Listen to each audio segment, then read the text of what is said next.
Flesh and Blood Lore, Azalea, Slings and Arrows. It was always cold and damp, the pits, the underground caverns hidden well away from the reach of sunlight. Industrial waste tainted the water an inky green, coating the cavern walls in a layer of oily copper residue. Left to the mercy of the pits, abandoned children lurked around every corner, scurrying through the shadows like rats.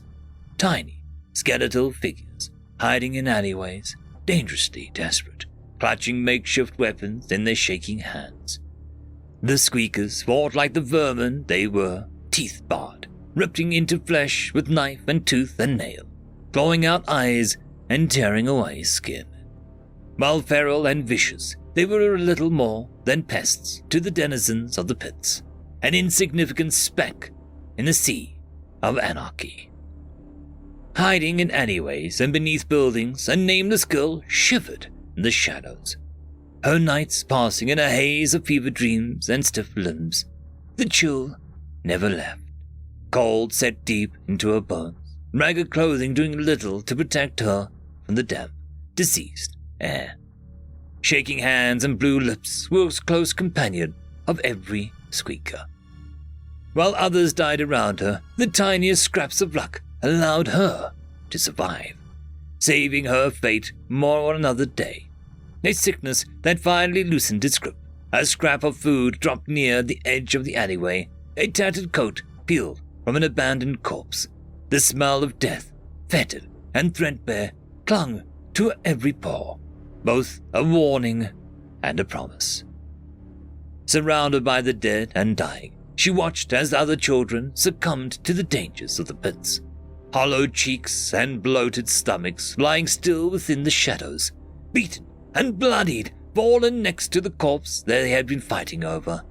Their hands still curled into fists, slumped against the wall on the main streets, eyes staring blankly, ignored by anyone who walked by. Sometimes she came across the remains of a small skeleton, stripped of even their flesh by the desperate and the dying. She tried to learn from everything she found, poking at the remains of those around her. Don't steal from the taverns, don't go near the mercenaries, never remain in the open.